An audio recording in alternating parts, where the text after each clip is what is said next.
James Webb provou que o Big Bang está errado. No meio do nada que se expandiu. A ideia Opa. de onde nós viemos. Até onde nós sabemos, tudo começou com uma singularidade no meio do nada que se expandiu. A O Big Bang, né? Famoso. ideia mais popular que nós temos disso é de uma espécie de explosão, um boom. E aí, a partir desse boom, em um intervalo de tempo tão pequeno que nós nem conseguimos conceber, surgiu o nosso universo. Pô, deve ser inimaginavelmente foda, imagina, mano. Um estalo de dedo. Cria o universo inteiro, filho. Foda, velho. Imagina, mano. Tudo que nós conhecemos hoje começou no mesmo instante. O espaço, o tempo, as 4 forças da natureza, as partículas e os elementos leves como hidrogênio. E depois de centenas de milhões de anos, Calma aí, guys. Coisa importante. Pronto, resolvido. ainda como uma consequência desse boom, surgiram as primeiras estrelas e galáxias. Mais alguns bilhões de anos se passaram e nós estamos em um planeta orbitando uma estrela que habita uma galáxia. É isso Sim. aí, a história do universo em menos de 1 minuto. Essa é uma forma bem simplificada de falar sobre um dos modelos de como o universo evoluiu até ele ficar como ele está hoje, que é a teoria do Big Bang. Mas se nós quisermos responder a pergunta que eu fiz no começo do vídeo, de onde nós viemos, então eu De tenho onde algumas nós notícias para viemos? te... Eu acho que foi. Uma vez eu ouvi um relato de que foi uma alteração química na água de algum lugar e acabou gerando a primeira célula. Foi alguma coisa assim, daí gerou, tipo, tudo que existe, tá ligado? Foi assim, mas eu não tenho certeza. dar. A teoria do Big Bang é o modelo favorito da comunidade científica para responder essa pergunta. E o motivo para ele ser favorito é simples. Observações concordam com modelos teóricos previstos pelo Big Bang. Mas a Certo. coisa não é tão simples e direta quanto está parecendo. Os modelos e observações fazem parte de uma área da ciência chamada de cosmologia, que é uma área que tenta entender a origem e evolução do universo. Só que a cosmologia lida com um desafio bem complexo. Nós temos apenas um universo para estudar. Na ciência, para provar um modelo, nós precisamos de observações, e essas observações são feitas através de experimentos que são repetidos várias vezes, ou observando algum fenômeno que se repete. Já para a cosmologia, a coisa complica, porque é impossível Que se repete, mas e se for uma coisa única, tá ligado? Tipo, sei lá, uma reação química acontece só uma vez. simplesmente criar um universo em laboratório para testar cada modelo cosmológico. E também nós não temos como observar um outro universo para ver se algo muda de um para outro. E por isso Certo. a cosmologia depende de observações do passado de um único universo, que é o nosso. Isso torna necessário fazer observações do nosso universo em diferentes estágios, desde quando ele era muito jovem até os dias de hoje. E para isso nós precisamos de dados cada vez melhores, porque é só assim que nós vamos conseguir os detalhes da cronologia desde o momento do Big Bang. E nós só podemos fazer isso usando tecnologias avançadas como telescópios cada vez mais sensíveis que alcançam regiões cada vez mais distantes, na casa de bilhões de anos-luz daqui. Ano-luz é uma medida curiosa, porque ela é uma medida de distância, mas ao mesmo tempo ela nos dá uma noção de tempo. Quando nós falamos que algo está a bilhões de anos-luz de distância, isso também significa que o que nós estamos vendo é a luz que foi emitida há bilhões de anos no passado. E é exatamente por isso que nós precisamos de telescópios mais potentes, porque com eles nós enxergamos mais longe, como consequência nós enxergamos melhor o passado. E um exemplo é a construção e lançamento do telescópio Hubble nos anos 90. A principal missão do telescópio Hubble era observar regiões mais distantes para estimar a taxa de expansão do universo. O Hubble foi Certo. responsável por algumas das imagens mais lindas da história da humanidade. Mas foi só na nossa década atual que a cosmologia conseguiu dar um passo além com o telescópio espacial James Webb. O James Webb foi pensado como um telescópio revolucionário com o objetivo de responder perguntas como: quando as primeiras estrelas se formaram? Como as galáxias surgiram? Como que buracos negros supermassivos nasceram? E para isso, o James Webb tinha que observar um passado do universo que nunca tinha sido observado antes. E eu estou falando coisa de apenas algumas centenas de milhões de anos depois do Big Bang. E eu sei, você deve estar achando que isso ainda é muito tempo, e eu ter usado apenas para falar de milhões de anos parece ser um erro. Mas não se esqueçam que nós Parece estamos mesmo. falando do universo. E ele tem uma idade estimada em 13,7 bilhões de anos. Centenas de milhões de anos é um piscar de olhos quando nós falamos de universo. E além disso, existe um outro motivo para esse período ser de interesse dos pesquisadores. Dentro da cosmologia, esse tempo bate exatamente com a época em que nós esperamos que tenha acontecido o surgimento das primeiras estrelas e galáxias. E por isso, toda a ideia por trás do James Webb era empolgante desde o começo, justamente para responder essas perguntas. E até agora, o James Webb já trouxe diversos resultados durante esses poucos anos em que ele está na ativa. E um desses resultados aconteceu logo nas primeiras observações, em julho de 2022. mais especificamente, a primeira imagem de campo profundo do James Webb.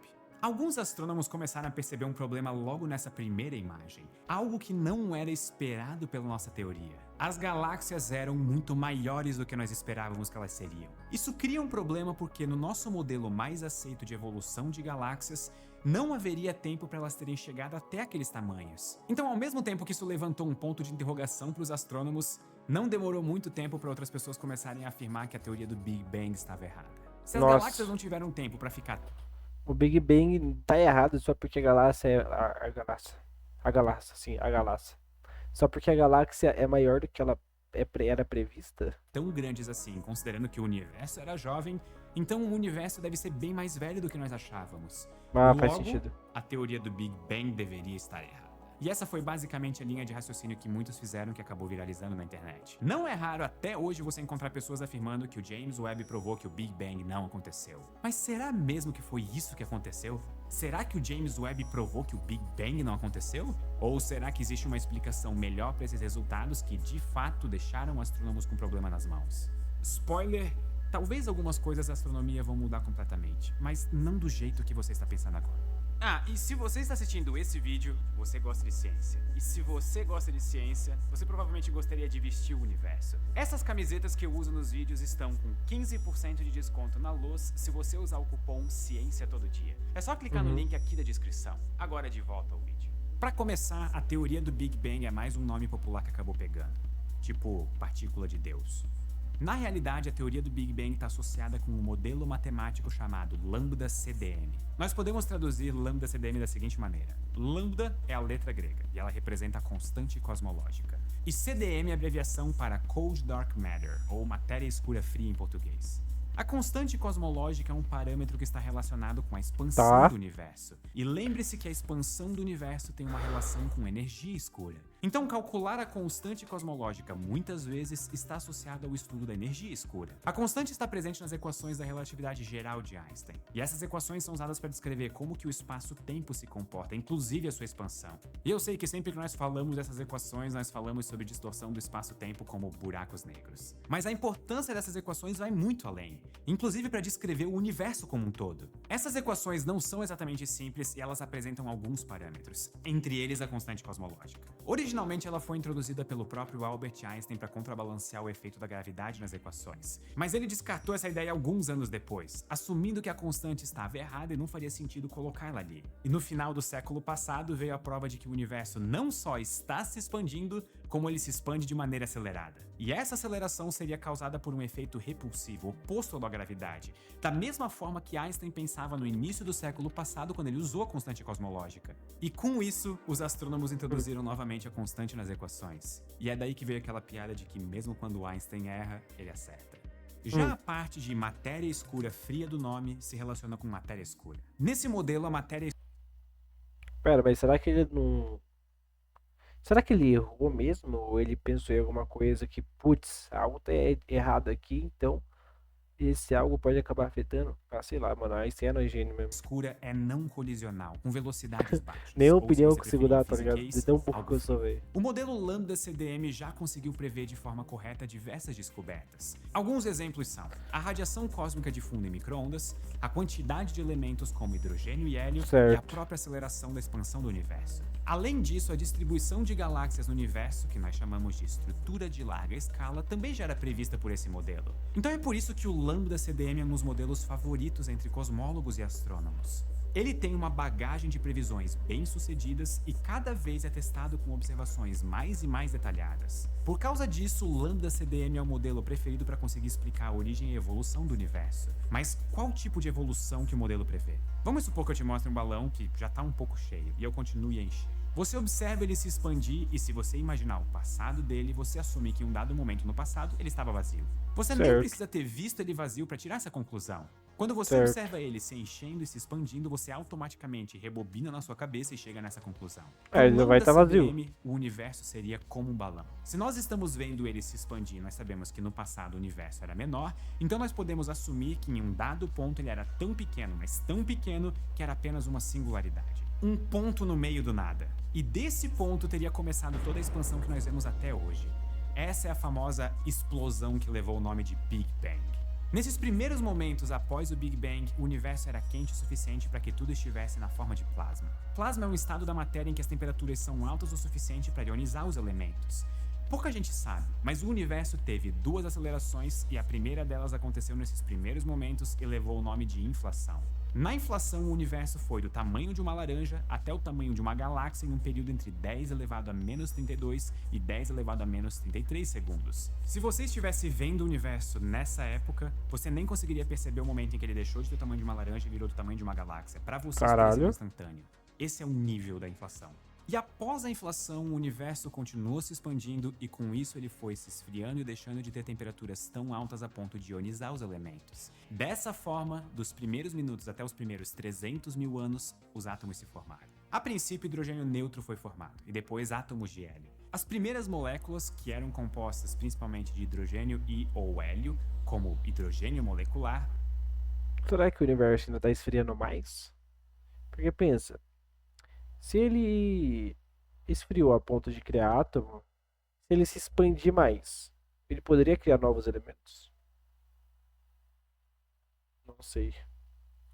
Também começaram a se formar nessa época. E entre 300 e 400 mil anos depois, nós entramos na Era das Trevas. Não existia exatamente uma fonte de luz. Isso porque a maior parte dos elementos e moléculas já estavam na sua forma É a neutra. pergunta que fica, Então mano. Eu tinha não algum sei, velho, o que eu tô fenômeno falando, mas tô produzindo tentando fótons. pensar O alguma universo coisa, era velho. escuro. Mas conforme ele foi atingindo seus primeiros milhões de anos, aí nós esperamos que estrelas tivessem começado a se formar. Elas se formariam pelo colapso de nuvens frias de hidrogênio molecular. E essas estrelas seriam a primeira fonte de luz que o universo veria em muito tempo. E depois, estruturas maiores, como galáxias, também começaram a se formar. No final da Era das Trevas, por volta de 1 bilhão de anos depois do Big Bang, inicia a Era das Estrelas, que é a era em que nós vivemos até hoje no universo. Como o próprio nome sugere, é uma era dominada pela formação estelar. Mas eu quero voltar um pouco mais nessa história porque o nosso foco aqui é justamente a Era das Trevas. Eu preciso ressaltar que existem observações que concordam com essa descrição que eu acabei de fazer da evolução do universo. E o modelo matemático está inserido no Lambda CDM. Mas talvez a maior fonte de problemas aqui é justamente a Era das Trevas. O primeiro problema surge porque nós estamos falando de uma época muito antiga do universo, que até pouco tempo nós não tínhamos nem tecnologia o suficiente para observar. O segundo Sim. problema surge porque parece que muitas das perguntas em aberto da astronomia dependem justamente do que estava acontecendo nessa época. Duas delas sendo como foi a formação das primeiras estrelas e como surgiram as primeiras galáxias. A formação de uma galáxia é uma incógnita dentro da astronomia. Diversos modelos tentaram explicar como ela aconteceu,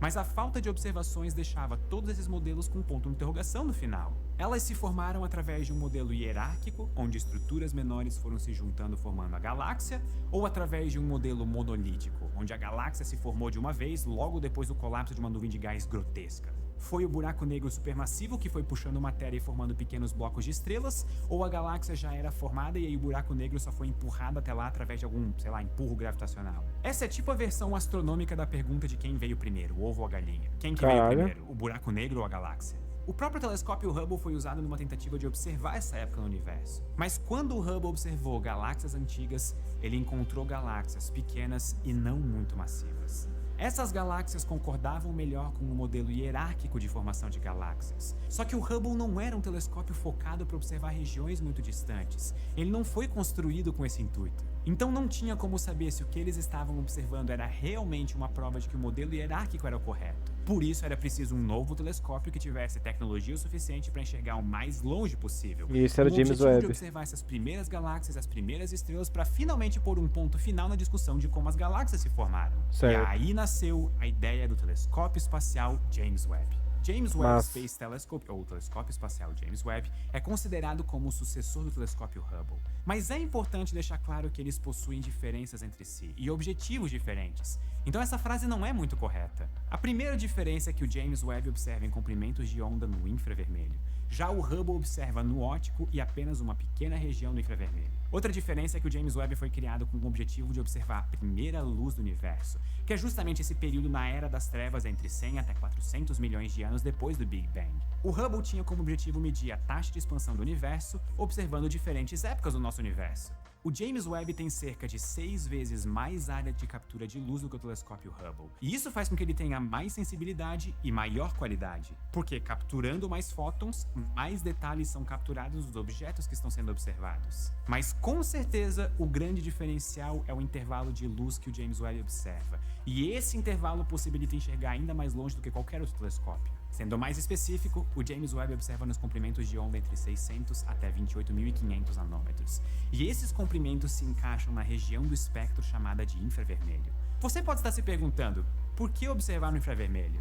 Por que não no óptico ou até em comprimentos mais energéticos, tipo raio-x ou ultravioleta? O que faria sentido se nós pensarmos que nós estamos falando de objetos com emissão bastante energética. A razão é o efeito Doppler. Esse é o mesmo efeito que faz a frequência de uma ambulância mudar dependendo da velocidade com que ela se aproxima e se afasta. No universo também existe um efeito semelhante que recebe o nome de efeito Doppler cosmológico. Quando uma galáxia ou estrela distante emite fótons, eles vão viajar pelo tecido do espaço-tempo até serem absorvidos por algo. Enquanto eles viajam, o universo está se expandindo e o comprimento de onda do fóton é esticado junto. Para facilitar, imagina como se o fóton fosse uma mola. Conforme a mola se move, ela vai sendo esticada junto com o espaço-tempo, que funciona como uma mola elástica sendo puxada. E por causa desse efeito, se esse fóton foi emitido em um comprimento de onda pequeno, ele vai ser esticado, originando um comprimento de onda maior. Quanto mais distante a fonte está de nós, mais o efeito Doppler cosmológico vai fazer o fóton sofrer. E nós até podemos calcular a distância em que... Pô, os caras são um gênio, né? Porque pensando nisso aqui, quanto mais longe, mais anos-luz de distância tá. E quanto mais anos-luz de distância tá, mais antiga é a imagem. Quanto mais antiga é a imagem, eles vão ver a Era das Trevas. Obviamente não vai ver a Era das Trevas, porque 3 bilhões de anos-luz é muita coisa pra se ver. que o fóton foi emitido usando essa equação. Z é chamado de redshift, e ele quantifica o quão esticado o comprimento foi, e dele você consegue obter a distância até a fonte. No caso dessas primeiras galáxias, os fótons viajaram por tempo suficiente para serem desviados a comprimentos de onda que ficam no infravermelho. E por isso que nós precisamos usar ferramentas que observam no infravermelho. Senão a gente não consegue ver essa época. E nós também precisamos de ferramentas que sejam sensíveis, porque nós estamos falando de objetos muito, mas muito longe. Então são poucos os fótons que chegam até nós. E é essa a grande revolução do James Webb em comparação com os outros telescópios. A capacidade de observar nesses comprimentos de onda. Aqui, ó, foi exatamente o que eu falei, ó. 6 bilhões de anos, 200 milhões de anos, tá ligado? É onde ele enxerga, mano. Massa. Onde tem uma área... De onde nós viemos? Não! Cadê? Balão, tá. Aqui, James Webb. Evolução do James Webb em comparação com os outros telescópios. A capacidade de observar nesses comprimentos de onda e ter uma área coletora maior. O James Webb foi lançado no foguete Ariane 5 no dia 25 de dezembro de 2021. E acho que esse provavelmente foi o marco mais importante na astronomia nesse século até agora. 6 meses depois do lançamento, o James Webb já havia registrado suas primeiras imagens, que foram divulgadas em julho de 2022. Ao todo, 4 imagens e 1 espectro foram divulgados pela NASA numa live que aconteceu no dia 12 de julho. Mas no dia anterior, a Casa Branca já tinha divulgado a primeira imagem de campo profundo do James Webb. Não demorou muito tempo para que astrônomos caíssem em cima das primeiras imagens para analisar exaustivamente, e logo eles encontraram galáxias que quebravam o recorde de objetos mais distantes observados. Na primeira foto, um dos vários artigos publicados que ficou conhecido como Panic at the Discs, eu acho que eu sei qual é o tipo de música favorito dos autores, foi um dos primeiros a fazer isso. Ele até encontrou alguma dessas galáxias. Outros autores e grupos também chegaram a conclusões semelhantes, mas como nem tudo é perfeito, logo um problema surgiu. Quando eles calcularam a massa dessas galáxias, eles perceberam que elas eram muito maiores e mais massivas do que o esperado pela teoria. E elas tinham estruturas mais complexas do que era esperado para galáxias tão jovens, que em teoria tinham acabado de se formar. Elas já possuíam tamanho, massa e estrutura de galáxias que são muito mais velhas.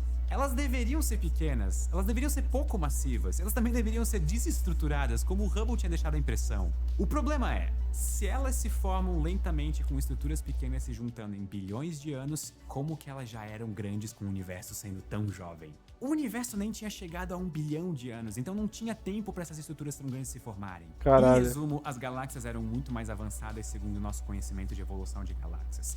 elas não poderiam ter se formado em poucos milhões de anos. E foi aí que astrônomos perceberam que algo de errado não estava certo e a polêmica começou. Na época, a revista Nature convidou a astrofísica Alison Kirkpatrick da Universidade do Kansas para falar sobre as descobertas do James Webb. E durante essa matéria, a astrofísica se referiu a essas descobertas com a seguinte frase: "Nesse momento eu estou acordada às 3 da manhã me perguntando se todo o trabalho que eu já fiz está errado." Isso foi o Caralho. suficiente para que algumas pessoas pegassem essa frase e usassem ela para justificar que o Big Bang era uma mentira. Em poucos dias isso se espalhou pela internet e o título das matérias em geral eram: James Webb prova que o Big Bang nunca existiu. E o argumento que todos esses artigos usam é o fato de que essas galáxias existirem naquela época não... A internet é um lugar esquizofrênico, né, mano? Foi uma frase, eles já derrubaram, tipo, 3 bilhões de conceitos, tá ligado? Com a pandemia da internet, é foda. condiz com a idade do universo. Para eles, o universo seria mais velho do que o esperado, então o Big Bang não poderia ter acontecido. E isso ficou tão Não famoso poderia na mesmo. internet que até hoje você vê pessoas que usam esse argumento sempre quando alguém fala do Big Bang. Mas será que foi isso mesmo que aconteceu? Será que o James Webb provou que a teoria do Big Bang e tudo que nós conhecemos sobre a evolução do universo está errada? A própria Kirkpatrick veio a público para dizer que a frase que ela usou na revista Nature não tinha nada a ver com o Big Bang. Ela mudou Sim, o próprio só nome tiraram nas de redes contexto. sociais, afirmando que ela acreditava na teoria do Big Bang como a melhor para explicar a origem do universo. Então qual é o motivo da frase dela e de onde que veio todo esse caos? A verdade é que sim, as galáxias são mais massivas do que o esperado pela teoria. Então tem teorias que vão precisar ser revisadas. Mas não é a teoria do Big Bang. Se você prestou atenção no vídeo, você deve ter percebido que o James Webb foi lançado com uma série de perguntas em aberto e uma delas é sobre a formação de galáxias. Antes do Sim. James Webb, nenhum telescópio tinha tecnologia o suficiente para observar um passado tão distante do universo. As poucas observações que existiam, vindas do Hubble, não tinham qualidade boa e era impossível afirmar alguma coisa sobre elas. Não era possível bater o martelo em uma das teorias de formação de galáxias com a tecnologia anterior à do James Webb. E por esse motivo essa questão era uma das missões do James Webb. Pensa comigo, se ele foi construído e lançado com bilhões de dólares investidos, é porque essa pergunta ainda estava em aberto e precisava ser resolvida. Não fazia muito sentido lançar algo com uma pergunta que já foi respondida. E o que o James Webb encontrou foi justamente que a nossa ideia de formação de galáxias não estava correta. O ponto que eu quero que você preste atenção aqui é o seguinte: a formação de galáxias sempre foi uma questão em aberto na astronomia. Não foi o James Webb que fez isso. O fato de o James Webb ter mostrado que o que nós acreditávamos está errado só nos indica que nós precisamos rever modelos de formação Sim. de galáxias. E foi isso Que que a foda, astrofísica véi. Kirkpatrick quis dizer quando ela falou sobre tudo que ela aprendeu estava errado. Isso nem é algo tão surpreendente para os astrônomos que sempre tiveram suas dúvidas sobre o modelo de formação de galáxias. O James Webb só mostrou com essas observações que nós precisamos repensar esses modelos. E é assim que a ciência sempre funcionou. A gente cria um modelo, testa com observações. Se a observação não bater, a gente refaz o modelo. Isso não é algo novo, isso sempre aconteceu na ciência e sempre vai acontecer. Essa é a beleza do método científico. Basicamente, nós tínhamos algo com apenas uma vaga ideia de como funcionar, a formação de galáxias. E aí o James Webb veio e mostrou que não era bem assim como nós pensávamos. Se a teoria da formação de galáxias está errada, então a teoria do Big Bang também não pode estar? E você tem toda a razão em pensar assim, porque nós estamos falando de ciência. Afirmações... Cara, que foda, velho. Muito massa, mano. Imagina todo um conceito explicado, tá ligado?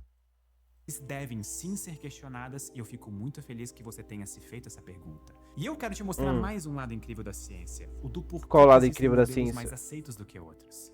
A primeira coisa é que o modelo do Big Bang é o que mais concorda com as observações que nós temos. Mas isso não quer dizer que o martelo foi batido de uma vez por todas. A única coisa é que nada até agora conseguiu se mostrar um modelo melhor do que o Big Bang para explicar essas observações. Nem que seria mesmo melhor? existe qualquer evidência forte o suficiente para provar que o Big Bang não aconteceu. E aqui a gente entra naquela frase famosa do Carl Sagan: alegações extraordinárias requerem evidências extraordinárias. Então, para falar que o Big Bang aconteceu ou não aconteceu, que é uma alegação extremamente extraordinária, nós precisamos ter evidências para confirmar isso. Não basta apenas uma evidência. Nós precisamos ter várias que foram testadas diversas vezes por diferentes grupos usando diferentes técnicas. E a afirmação "o Big Bang aconteceu" entra justamente nesse ponto. Ela tem uma série de observações com diferentes grupos em diferentes anos com diferentes métodos que são sempre refeitos. E todas elas convergem para que a teoria do Big Bang seja a que explica melhor a origem do universo. A Sim. principal dessas observações é a radiação cósmica de fundo em micro-ondas, que é prevista pelo modelo Lambda-CDM. E outras observações são as observações de temperatura e perturbações, que também são previstas pelo modelo. As próprias observações do Hubble e de outros telescópios que conseguem mapear a estrutura em larga escala também concordam com essa afirmação. Existe uma variedade de formas de calcular a taxa de expansão do universo e todas concordam com o modelo matemático que descreve o Big Bang. Ou seja, existe uma série de observações de diferentes jeitos que foram refeitas diversas vezes que concordam com o Big Bang. Já o James Webb foca em apenas um jeito, que é observar no infravermelho. Então, mesmo se ele tivesse provado algo contrário, ainda não seria o suficiente para ir contra todas essas outras observações. Mas é importante deixar uma coisa extremamente clara. Os dados do James Webb não provaram nada contra o Big Bang. Eles só provaram algo errado contra a ideia de que nós tínhamos de formação de galáxias. Que é claro que existem alegações e experimentos Sim. que tentam mostrar que o modelo do Big Bang é errado. Só que esses experimentos não têm tantas evidências para servirem de apoio nessas alegações de que o Big Bang está errado. Pegando a própria teoria de formação de galáxias que nós tínhamos em mente, só existiam poucas evidências, que eram imagens sem qualidade do Hubble. Já o modelo do Big Bang possui muito mais evidências apoiando do que o modelo de formação de galáxias tinha. E eu acho que isso é um exemplo perfeito de como a ciência funciona e também de como notícias falsas se espalham facilmente pela internet. O James Webb está nos mostrando com mais detalhes Que o foda, universo véi. jovem pela primeira vez na história. Ele vai nos responder perguntas que ainda não possuem respostas e até Mano, tudo que eu posso imaginar disso é a gente daqui a 30 anos, tá ligado? Em Marte, tomando nosso sorvete marciano, é sobre isso. Ó, nos ajudar a criar modelos de coisas que nós nem fazíamos ideia da existência. E foi isso que ele fez. Ele nos deu observações de algo que nós nunca soubemos exatamente como funcionava, porque nós mal tínhamos observações. A lição que fica aqui é a mesma que a nossa mãe nos dá. Não acredite em tudo que você lê na internet e sempre busque referências confiáveis. Por exemplo, as desse vídeo estão sempre na descrição, como todo outro vídeo do Ciência Todo Dia. Além disso, é um aprendizado válido para saber como a ciência é e que teorias não são simplesmente teorias com significado igual a gente usa no dia a dia. Teoria tem um peso dentro da ciência, e é algo que já foi testado com observações e possui evidências fortes a seu favor. Tenha sempre isso em mente quando você lê que algo desmentiu algum conceito ou uma teoria da ciência. Mas acho que a lição mais importante desse vídeo é o que o Carl Sagan disse. Alegações extraordinárias requerem evidências extraordinárias. Muito obrigado e até a próxima. massa, velho. Nossa, que da hora, velho. Mano, ciência todo dia é muito foda, velho. Sério mesmo. Cadê?